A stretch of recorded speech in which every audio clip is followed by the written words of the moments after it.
Assalamualaikum warahmatullahi wabarakatuh. Alhamdulillah, wassalatu wassalamu ala rasulillah, la hawla wa la quwata illa billah. Baik, bagaimana kabarnya? Baik ya? Baik, semoga kita semuanya mendapatkan rahmat Allah subhanahu wa ta'ala, dan semoga Allah senantiasa menjaga kita dan menjaga tetap sehat, tetap bahagia. Baiklah, hari ini kita lanjutkan materi ketiga dalam hadis Arba'in ke-15, yakni memuliakan tamu. Kita harus pahami bersama, di hadis itu Rasulullah SAW bersabda, "Man kana yu'minu billahi wal yawmil akhir falyakul khairan aw liyasmut, man kana yu'minu billahi wal yawmil akhir fal yukrim jarahu, man kana yu'minu billahi wal yawmil akhir fal yukrim dhaifahu." Barang siapa yang beriman pada Allah dan hari akhir, maka hendaklah ia berkata baik atau diam. Barang siapa yang beriman pada Allah dan hari akhir, hendaklah ia memuliakan tetangganya, dan barang siapa yang beriman pada Allah dan hari akhir, hendaklah ia memuliakan tamu. Menjaga lisan sudah ada pada materi sebelumnya. Memuliakan tetangga juga sudah ada pada materi sebelumnya. Tinggal silakan dicari lagi materi-materi yang sebelum ini. Baik, kita lanjutkan sekarang ya, memuliakan tamu. Di bab memuliakan tamu, kita coba lihat di surah Az-Zariyat ayat yang ke-24 sampai dengan 27, kisah tentang Nabi Ibrahim. Di surah ini kita lihat coba, sudahkah sampai kepada Muhammad cerita tentang tamu Ibrahim, yaitu malaikat-malaikat yang dimuliakan. Ingatlah ketika mereka masuk ke tempatnya lalu mengucapkan salamun. Ibrahim menjawab, salamun, kamu adalah orang-orang yang tidak dikenal. Maka dia pergi dengan diam-diam menemui keluarganya. Maka Nabi Ibrahim pergi diam-diam menemui keluarganya, kemudian dibawanya daging anak sapi yang gemuk, lalu dihidangkannya kepada mereka. Lalu Nabi Ibrahim berkata, silakan Anda makan. Nah, ini ayat tentang bagaimana cara kita memuliakan tamu. Kisahnya Nabi Ibrahim tentu hari ini juga akan banyak kita temui ketika kita menerima tamu. Nah, di dalam kisah Nabi Ibrahim ini kita lihat ada banyak hal pelajaran tentang memuliakan tamu itu. Baik, yang pertama, soal memuliakan tamu itu. Memuliakan tamu adalah salah satu tanda kesempurnaan iman. Seperti yang disabdakan oleh Rasulullah SAW, "Man kana yu'minu billahi wal yaumil akhir fal yukrim dhaifahu." Barang siapa yang beriman pada Allah dan hari akhir, hendaklah ia memuliakan tamunya. Di sini Rasulullah SAW mengkaitkan antara iman dengan memuliakan tamu. Itu berarti memuliakan tamu adalah bagian tanda dari kesempurnaan keimanan seseorang. Semakin sempurna imannya seseorang, maka semakin dia mampu memuliakan tamunya. Lihatlah Nabi Ibrahim. Kesempurnaan keimanannya menuntun beliau untuk memuliakan tamu. Dengan cara apa? Dengan cara menjawab salamnya dengan baik. Dengan cara apa? Dengan cara menghidangkan makanan yang luar biasa dari daging anak sapi yang gemuk. Itu jauh melebihi kapasitas makan tamunya. Tetapi itu yang dilakukan oleh Nabi Ibrahim, memuliakan tamu. Imam Nawawi berkata, menjamu dan memuliakan tamu adalah termasuk adab dalam Islam dan merupakan akhlak para nabi dan orang-orang soleh. Dalam Syarah Sahih Muslim, jadi ketika kita menerima tamu, Tidak boleh sembarangan di dalam menerima tamu. Adat-adabnya. Nah, baik. Itu yang pertama, bahwa memuliakan tamu itu adalah bagian dari keimanan seseorang. Bagaimana cara kita memuliakan tamu?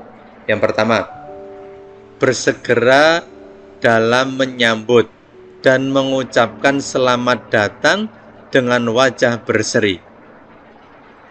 Ingat, ketika tamu datang, maka kita harus bersegera untuk menyambutnya. Tidak membiarkannya. Tidak membiarkan tamu menunggu terlalu lama.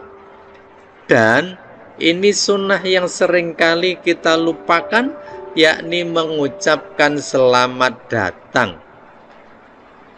Mengucapkan selamat datang kepada tamu. Ini mungkin terkesan seremonial, ini mungkin terkesan kaku, tetapi inilah yang dilakukan oleh Nabi SAW ketika menyambut tamu. Bahkan Nabi SAW melakukan ketika tamu itu adalah anaknya sendiri. Kita lihat, suatu ketika Rasulullah SAW kedatangan utusan dari Bani Abdul Qais. Beliau SAW bersabda kepada utusan itu, selamat datang para utusan yang datang tanpa akan kecewa dan tidak akan menyesal. Itu yang dilakukan oleh Nabi, menyambut tamu dan kemudian mengucapkan selamat datang wahai utusan. Kita lihat Nabi SAW saat menyambut kerabat datang, Rasulullah begitu ceria. Suatu ketika putri kandungnya sendiri, Fatimah radhiyallahu anha, datang mengunjungi beliau. Nabi pun bersabda, selamat datang wahai putriku. Hadis riwayat Bukhari dan Muslim. Bahkan kepada anaknya sekalipun, Nabi SAW mengucapkan selamat datang sebagai sebuah sambutan keakraban, sebagai sebuah sambutan juga kehormatan. Bahkan tadi dia bilang, putrinya sendiri yang datang. Selamat datang wahai putriku.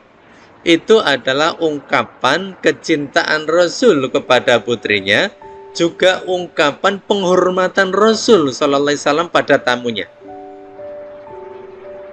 Nah, sunnah ini hari ini sudah banyak dilupakan orang. Tidak mengucapkan selamat datang kepada tamunya. Menjawab salam, setelah itu ya ngobrol-ngobrol saja gitu ya. Nah, padahal sunnahnya adalah menyambutnya dengan wajah berseri dan mengucapkan selamat datang. Itu yang pertama. Yang kedua, menjamu tamu sesuai dengan kemampuan.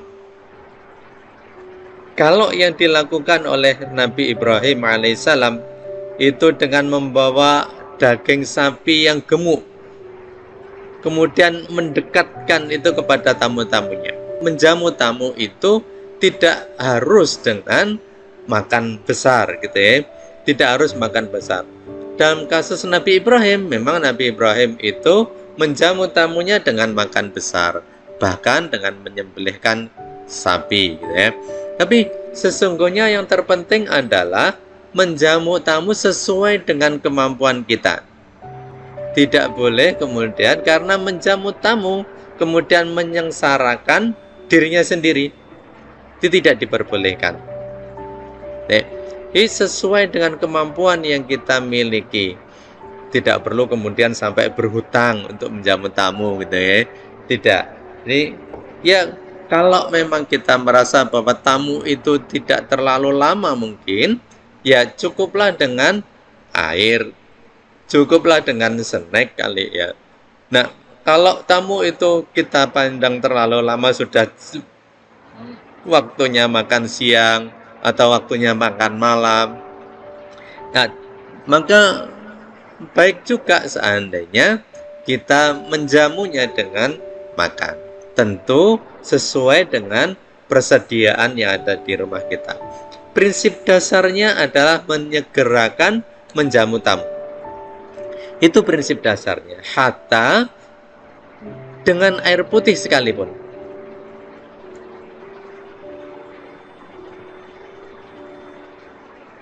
Yang harus kita ketahui juga bahwa menjamu itu ada batasnya.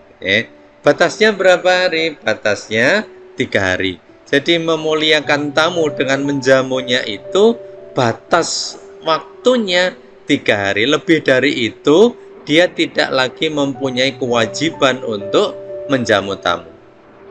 Walaupun ketika dia menjamu tamunya tetap lebih dari 3 hari, maka itu satu bentuk amal soleh, satu bentuk sedekah yang juga akan dinilai berpahala oleh Allah Subhanahu wa Ta'ala.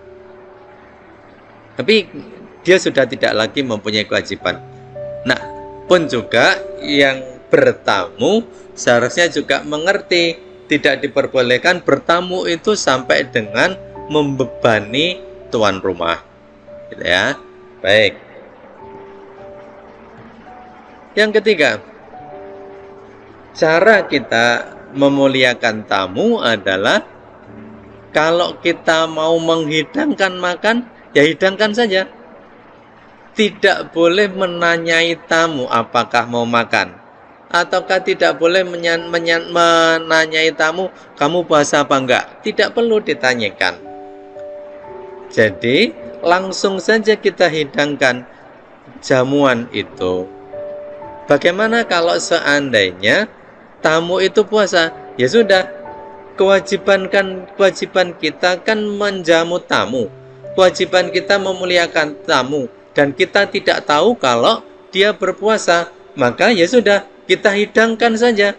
Perkara kemudian dia berpuasa, ya sudah, kita sudah mendapatkan amal dari memuliakan tamu itu. Loh, berarti itu mubadzir? Tidak, insya Allah tidak. Toh itu masih bisa dimakan oleh anggota keluarga kita. Bahkan kalau seandainya kita ingin menghidangkan dengan 3 macam minuman misalnya, ada es teh, ada es jeruk, ada kopi misalkan begitu, ya tidak apa-apa, hidangkan saja, biarkan tamu yang memilih mana yang disukainya. Tidak ada persoalan. Dan bagi kita itu bentuk keutamaan kita, bentuk kita memuliakan tamu. Bagi tamu silakan itu memilih. Dan tidak ada yang mubadzir dalam hal ini. Karena sekali lagi kita sedang memuliakan tamu. Bagaimana kalau 3-3-nya tidak dipilih tetapi tamu memilih minta air putih? Ya sudah, kita ambilkan. Jadi tidak perlu kita merasa terbebani nanti kemudian kalau kita hidangkan teh manis kemudian tamu tidak mau minum, ya tidak apa-apa, tidak minum tidak apa-apa. Kalau memang dia tamu meminta air putih, ya sudah kita ambilkan air putih. Imam Sufyan Ats-Tsauri menyebutkan, jika saudaramu mengunjungimu, maka jangan bertanya kepadanya apakah engkau mau makan, atau bertanya apakah aku boleh sajikan makan untukmu. Akan tetapi yang baik, jika ia mau makan apa yang disajikan, syukurlah. Jika tidak mau menikmatinya, tinggal dibereskan sajian tersebut.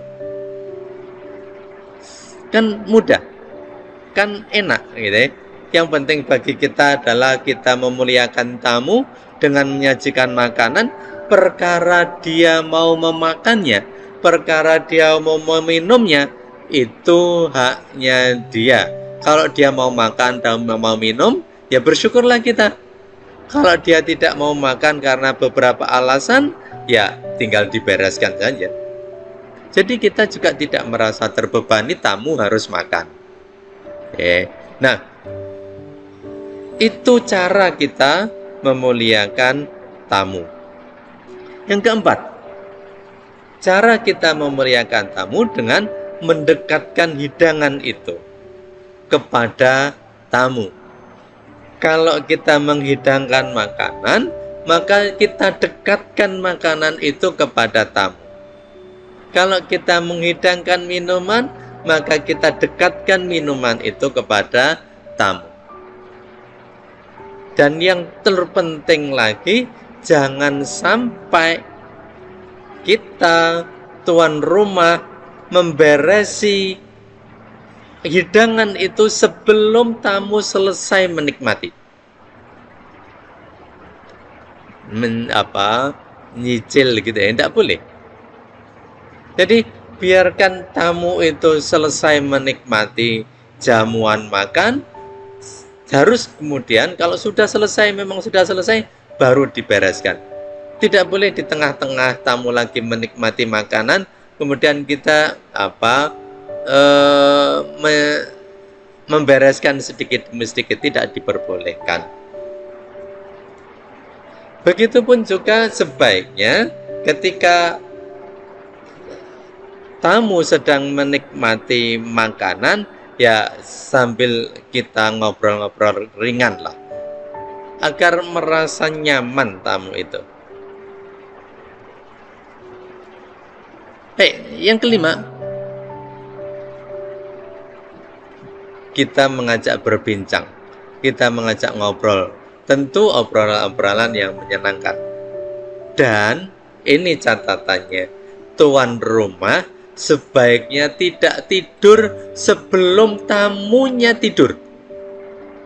Jadi tamu dipersilahkan untuk masuk ke kamar dulu, baru kemudian kita masuk kamar. Jangan sampai kemudian kita masuk kamar dan membiarkan tamu mau tidur terserah, tidak tidur terserah, tidak boleh begitu. Tapi mempersilahkan tamu itu, tunjukkan ini tempatnya, ini kamarnya, kemudian dipersilahkan dia kalau mau menuju tempat tidur. Kalau memang masih ingin berbincang, ya kita temani. Prinsip dasarnya adalah kita tidak beranjak ke tempat tidur sebelum tamu itu tidur. Jadi kita tidur belakangan. Yang keenam, jika tamu tidak pulang, maka antarkan dia sampai ke depan pintu atau bahkan sampai ke halaman. Dan kita tidak masuk rumah sebelum tamu itu pergi. Mohon maaf, ini sunnah yang juga seringkali dilupakan. Ketika tamu pamit, kemudian ya sudah pamit keluar begitu saja. Tuan rumah tidak mengantarkannya sampai ke depan pintu atau ke halaman, tidak. Bahkan ketika tamu itu ada di halaman, motornya macet, mungkin tuan rumah tidak tahu. Nah, ini tuh tuan rumah yang tidak mengerti adab. Jadi tuan rumah seharusnya mengantarkan tamunya pulang, mengantarkannya sampai ke halaman atau paling tidak sampai ke tempat ke depan pintu dan menunggu di situ sampai dengan tamunya beranjak pergi. Sehingga kalau ada sesuatu terjadi pada tamu, kita masih tahu. Misalkan tamu itu motornya tiba-tiba macet di situ, sehingga kita masih bisa menolongnya, masih bisa memberi bantuan kepada dia. Kan sangat mungkin itu terjadi. Oke? Jadi mengantarkan tamu sampai dengan ke depan pintu atau bahkan sampai ke halaman itu adalah bagian kita memuliakan tamu. Dan ini sesungguhnya yang diajarkan oleh orang tua kita dahulu, mengantarkan tamu sampai ke depan pintu. Itu 6 cara kita memuliakan tamu. Dengan demikian tuntaslah sudah pembahasan kita tentang hadis arba'in yang ke-15, yakni berkata baik atau diam, memuliakan tetangga dan memuliakan tamu. Allahu a'lam bishawab, seluruh kebenaran datangnya dari Allah, dan kalau ada salah saya mohon maaf yang sebesar-besarnya. Assalamualaikum warahmatullahi wabarakatuh.